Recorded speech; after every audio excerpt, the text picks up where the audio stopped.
welcome back to another session of SellerSpeak. But today we have Peter Valley with us, and I believe that he is a wizard when it comes to Amazon and online retail arbitrage.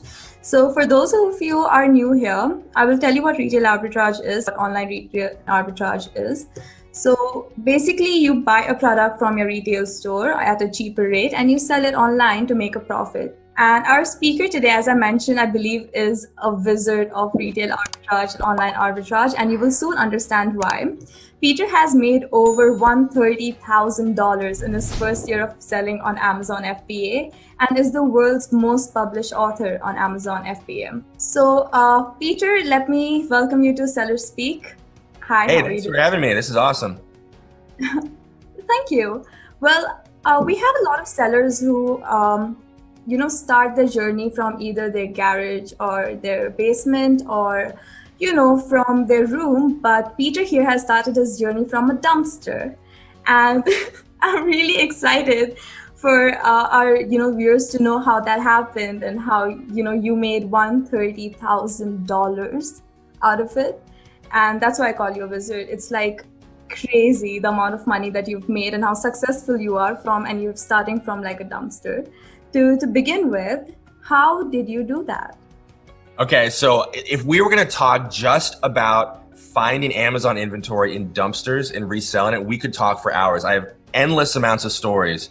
That still remains one of my best sources for inventory to sell on Amazon. So since we don't have hours, I'll tell you one or two short stories. So it is true, I did start my Amazon selling career in a dumpster. That's not an exaggeration.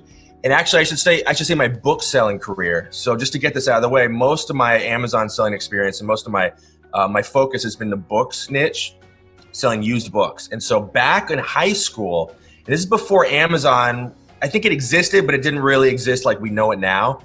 I had this idea that I wanted to sell books at a bookstore. In other words, I want to find used books somewhere and sell them at a bookstore. And I went to a thrift store near my house in Seattle. And I looked in the dumpster. I had no money. I was in high school. I was like 17. And they had thrown away thousands of books. There was a mountain of books. And I was with my friend Marty. And I was like, Marty, we're going to take these books. We're going to put them in my car. We're going to go to the bookstore. We're going to be rich. Because you do that like high school math where you're like, if each book only makes me 1 penny, I'll have, $300 and I'll be rich. Because there was thousands of these. So I crawled in the dumpster and I start handing my friend Marty like boxes of books to take to my car. Well, in a matter of minutes, the lid, it was one of those dumpsters that's the size of like a semi-truck, and the lid starts to lower. So that you can, so our viewers can see. So here's the picture, and this is what we're talking about. It's you in a dumpster, and it's this big, and it's filled with books, and there you are on your throne. You're sitting on the cash that you're gonna make out of these books. And so tell us the story then. What happened? So the dumpster you're looking at, that photo is actually much smaller than the one I was in. The one I was in was huge. And so the lid's shut, and I thought it was my friend playing a joke on me. It turns out the employees had caught me in the dumpster. They slammed the lid shut, and then they padlocked it.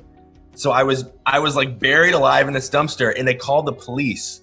And so that's how my book selling career began. The lid opened about 30 minutes later. And I did not get arrested, but they told me I could never come back there again. And that's literally how I got started. Now, since then, I've sold many high 5 figures, if not 6 figures worth of inventory from dumpsters. Library dumpsters. Libraries throw a lot of books away, strangely. Also thrift store dumpsters, distribution centers. I've just made, so the photo that you showed, that photo is actually at a used bookstore in Omaha, Nebraska. And they've thrown away thousands of books. And so I can go on and on and on. I've got so many stories. But yeah, a lot of my inventory has come from dumpsters. Yeah, so I believe that, if you're selling products such as book on online arbitrage, is like one of the best products to sell. If you can suggest any more products that you can sell on online arbitrage, that would be great. Yeah, books are my favorite category, and we can go into maybe why that is if you want to. But as for other categories, I have sold probably in almost every single category on Amazon at some point or another. But when it comes to online arbitrage, so in other words, if I'm just sourcing inventory online, all of my experience has been with books. The only exception is I have made a lot of money taking products that I find on eBay that don't have product pages on Amazon yet. In other words, there was this limited edition, like how to start some weird little business, like DVD sets or something that just didn't have no one had actually listed them on Amazon. I made a lot of money buying those and creating product pages and selling them on Amazon. But almost all my online arbitrage experience has been with books. And why do you think books are like the best product to sell on online arbitrage? Is it because of the margins, or what is it? I have a lot to say about this. Okay, so books, there's different reasons. So books are fantastic with online arbitrage for some reasons. And they're also my favorite niche in retail or arbitrage or secondhand sourcing. So there's kind of separate things, but I'll just focus on your question, which is online arbitrage. So my whole system I developed, maybe we can talk about it in a second, but that I call online book arbitrage. The premise of it is buying books on Amazon and then reselling back on Amazon, which is not how most online arbitrage works. It works like you buy on eBay and sell on Amazon, right? So the reason I mention that is books are very peculiar in that there are more SKUs, there's more individual books for sale on Amazon than any other category. So what that creates is a massive number, because when you have increased supply, the price goes down, right? So it creates this like saturation of really, really cheap used books. Up until a few years ago, in Amazon US, like the vast majority of used books on Amazon were a penny plus postage. Now there's been new fees, so the penny books are, now it's like $2 or something. But the point is, most books are super, super cheap, but then there's but it creates these big gaps between the cheap price and the FBA price. And so you can actually, I'm kind of getting ahead of myself, but you can capitalize on buying the cheap non-FBA price, reselling FBA, and then profiting the difference. So that's where most of my online arbitrage experience is. And books are unique in that way, where there's those big gaps between the merchant fulfilled price and the FBA price, right? Now, if you look at like grocery, if you look at, CDs, toys, generally the merchant fulfilled price and the FBA price are pretty close. So they're not far enough apart that you can buy one and resell another and make a profit. But with books, because there's such a high volume, they create these huge gaps, and it allows you to make a lot of money using that model. Well, I was wondering if you're talking about the future, we have Kindle come in and other products which makes books go almost obsolete because it's online. So what do you think is the future of online book arbitrage, and if it's going to die down in the future? Yeah, that's a fantastic question. So if you actually look at the sales of hard copy books versus ebooks, hard copy books sales have actually gone up for I think 6 years straight. And so it's actually a myth. Now, it's actually a myth that the ebooks are taking over. They definitely were. I forget the years, but roughly 2000 up until about 2010 or 11 or so, ebooks were doing this, right? The sales were going up, and at some point, everyone kind of realized having a book in your hand is actually kind of cool. It's not the same experience to have a Kindle, and so the ebook sales started to go down, and hard copy sales started to go up again. So, and we've seen that trend over at least the last 6 or 7 years or so, if I'm not mistaken. So I don't see books going anywhere. That is great, because I've noticed that ebooks are much cheaper than hard copies. And if hard copies are still staying in business, that's amazing. And for those of you out there are still confused about what product to sell on online arbitrage, Seller app has a tool called product research that you can use and make your business more fun. So we've already talked about book arbitrage, and we've already talked about the journey. Now let's talk about some of the mistakes that you've seen most of the sellers make when they start, from retail to online. When they make the switch, what kind of mistakes do you think they make? Yeah, that's a great question. And there's one huge one, and there's probably several, but there's one huge one that I see daily when I coach people. So most of my students, most of the people I coach are people that are coming from selling books, sourcing dumpsters, sourcing from other places, offline, retail, and then they're moving into online, but it's specific to books. And so when you have a lot of experience with books, and it's a little bit different than other categories. When you're sourcing books like retail or offline anywhere, you're usually paying like $1 or maybe $2 per book. Like you're getting like books are really, really cheap. And so when people shift to online arbitrage and online book arbitrage, they freak out because they're going from paying $1 per book to like $30 per book. Now the profits are much greater, right? But book selling, we'll say frugal people generally, and I was one of them. Like the first time when I started to source books online, I was like, I could pay $1, at a thrift store, but I have to pay like $10, $15, $20. And it took a lot of mental adjustment. But so when my students oftentimes get really angry because when the model sounds great and they realize the reality of it is like, yes, you're paying a lot more per unit than you otherwise would. And so I think it's different from other categories because most people doing retail arbitrage, the price differences they're really nothing at all. Like if you're buying toys at a store or versus online, the prices are they're close, right? It's not a huge leap. You're not paying 50 times more, but that's what booksellers endure. And so I think that's the biggest mistake is just that mental adjustment of having to spend more money to make more money.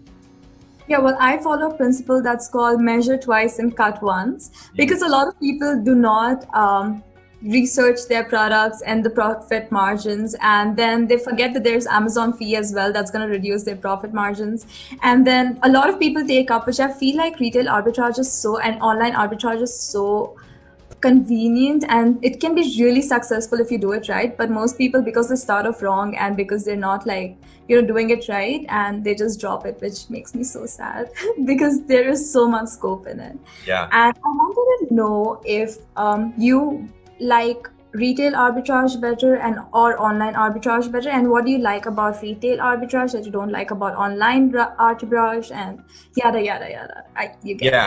I have a lot to say about that too. So most of my experience, we talked about this, most of my Amazon selling experience has been, if you expand the scope or the definition of retail arbitrage to include buying secondhand products, then most of my experience has been in retail arbitrage, right? So library book sales, anywhere I can find cheap books, I was just there, right? And that's still a big part of my business. However, most of my time teaching people now in Amazon sellers actually in the online arbitrage realm. And so, so even though most of my time is spent teaching online arbitrage, my heart is in the retail stuff. Like so this is the biggest benefit of retail arbitrage is like getting out of the house, stepping into an environment that has lots of cheap used stuff. It's just like pulling the arm on a slot machine every time you go out, because like you just never know what you're gonna find. So I love that rush. It never gets old. Stepping into some weird dusty warehouse in the middle of the country, and it just has mountains of books, and I got my my barcode scanner, and I just go at it. Like that's what I love. So the experience of online arbitrage, it's not quite as vibrant of an experience. I mean, it's ultimately probably more profitable, but you miss the sort of thrill of the hunt. Like you still get it with online arbitrage, but it's not quite as visceral. Like that's what I really love about retail arbitrage. So it's funny because my students oftentimes get really bummed because I refuse to say online arbitrage is better, even though it's where I spend most of my coaching time is towards that. Most of my tools that I sell are for online arbitrage, and so it's almost like I'm not a good salesman of my own stuff, because I refuse to say that online arbitrage is better simply because it's about your personality type more than anything. You can do retail arbitrage poorly and make a lot more with retail so it's not really like what one's objectively better. It's just about your personality type, the lifestyle you want to live. For me, the big benefit of online arbitrage is the lifestyle element. Like I can run it from a laptop, from a cruise ship, from a truck stop, from anywhere, literally. And that's what I like about online arbitrage is the freedom element. So there you go. Retail arbitrage is in danger due to current pandemic situation, or do you think it's going to come back? Or because most of the sellers have switched from retail to online recently, and I was wondering if retail arbitrage is going to die out in the future, because the more people switch from retail to online, the more they realize the benefits of online selling and how convenient it can be. So what do you think about that? Yeah, it's interesting. I mean, I don't think that, I mean, assuming that we come out of this and, stores reopen, I don't think that, I mean, you're never going to run out. I mean, anywhere there's money, people are going to gravitate, right? So, and yes, online arbitrage is more convenient, et cetera, et cetera. However, at least, in this country, I mean, the United States is just full of cheap stuff that people are trying to get rid of, right? So it's just like money being dangled in front of you everywhere you go. And so it's too easy, honestly, to for it to ever go away. You're always going to have people, anytime someone drops a nickel, someone's going to run and pick it up, right? So I don't see it going away. I agree with you that a lot of people are moving to online arbitrage now. And there's more, what's great about retail arbitrage is that it's limited to who is within driving distance of the place where you're sourcing inventory. Whereas with online arbitrage, oftentimes you're competing with a lot of other people globally. And so, there's pros and cons, but I don't see it going away. No.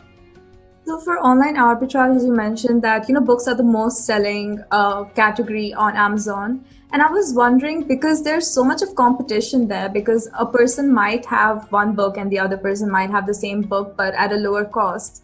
So what do you suggest that people do to, make sure that they're winning this competition? Yeah, that's a great one. So there's a lot of things you can do. So the number one thing you can do to limit your competition with online book arbitrage is to, when you're sourcing inventory, pay attention to the total number of sellers who are selling that book. That's a very important figure. So if you just focus on the prices and the demand, which is what most people focus on, you ignore an important piece of information, which is there's a little, when you're on Amazon, it'll say 75, used and new sellers, right?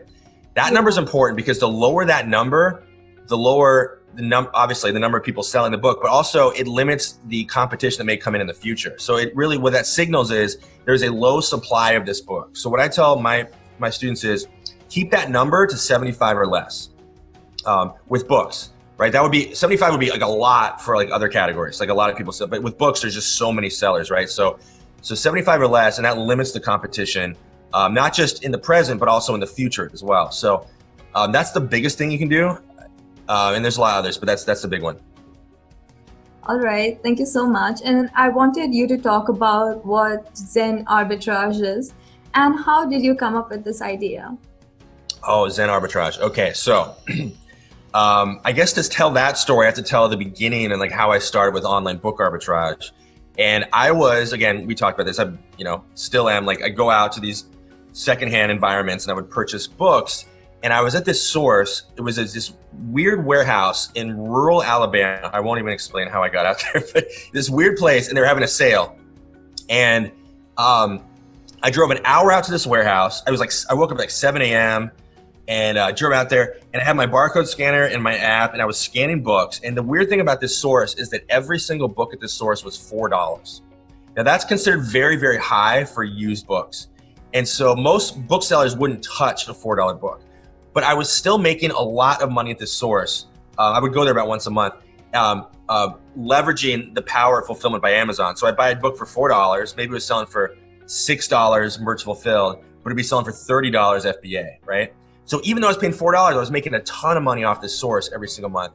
And so, but I was so tired this one particular day that the books were $4, and I was kind of just like, when you're, I don't know about you, but like when I'm really tired, that's when I have my best ideas, right? So I was scanning these books, and every time I put one in my shopping cart, I would say $4 in my head, $4, $4, $4, $4.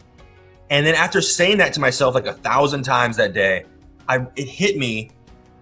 Why am I driving an hour to this warehouse to pay $4 for a book? There's something magic about that $4 number, which is that at the time, this is about 5-6 years ago, $4 was the price for the vast majority of used books on Amazon. Meaning on Amazon, books were a penny plus postage. Now this has changed because of new fees and everything, but back then, most books were a penny plus $3.99 postage, which is $4. So I was like, but that's insane. I was like, why am I driving when there's $4 books on the biggest bookstore in the world? But it didn't make any sense because I never heard anyone talk about buying on Amazon and then reselling back on Amazon. That makes no sense. It's like, how can you buy on one site and resell on the same site? So I was like, but I was like, wait a minute, why wouldn't that work? why am I even out here? Like, it had this weird thing where I was like, the Amazon seller paradigm does not allow for buying on Amazon and reselling back on Amazon. So like, that's crazy, it wouldn't work. But the next day, I decided to try it. So I bought a book for about $5, had it shipped to me, sold it in like under 10 days. And I was like, I remember I was like, everything is going to change. Like everything is going to change because I just cracked the code. Like I can run this business from my laptop. So this gets to the answer to your question, which is I did that model where I was just hunting and pecking all over Amazon, buying cheap. And it was like my secret. Like people would ask me like, oh, how's your business doing? I'd be like, it's fine. And I wouldn't like tell people what I was doing because I didn't want the word to get out, right? I was like scared. It was like my secret. But after about 3 or 4 months of doing that, I was just sitting on Amazon all day hunting. I was like, there gotta be an easier way to do this. So I had a friend who was a software developer. And so I got on a Skype call with him. I was like, dude, this is weird. I'm doing this thing now. I'm making a lot of money with this system. I didn't even have a name for it yet, but online book arbitrage. And I make a lot of money, but it's really inefficient. So, because here's the problem with online. If you're just searching Amazon manually for looking for cheap books that you can resell FBA, it's not just as simple, like 1 out of 100 books or 200 books might be profitable, right? And so the data that you need to determine if a book's profitable, you need the price you're gonna pay, you need to know the FBA price, you need to know the sales rank or bestseller rank for the book, and you need to know like the total, there's other information that's valuable, like the total number of sellers, et cetera, et cetera.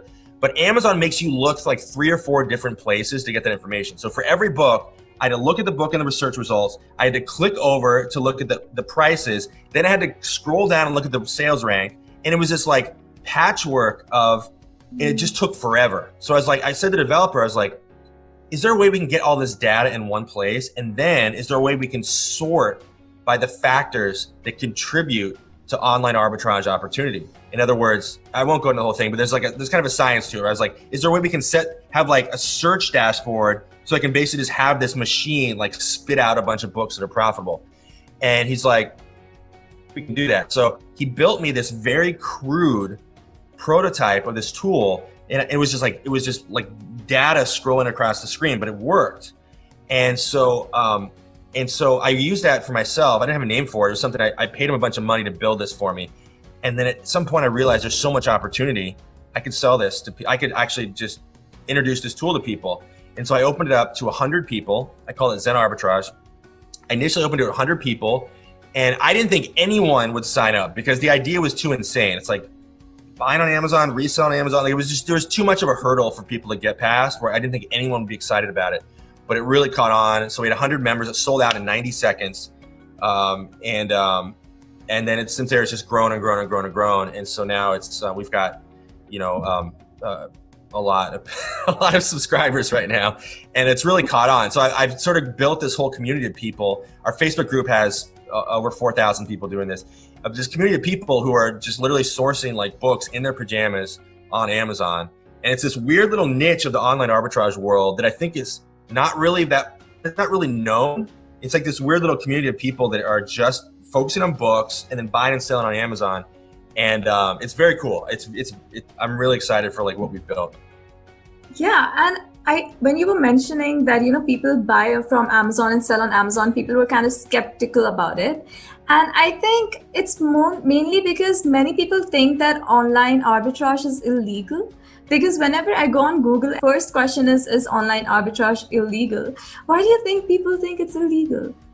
Yeah, this drives me insane. I mean, I have a customer support person, and like pretty much all she does full time is answer that question. It's like all day long we get these emails, and it's so frustrating. So I do actually know the people what I hear the most is not that it's illegal necessarily, but that it's a violation of Amazon's policies, and they will get banned from Amazon.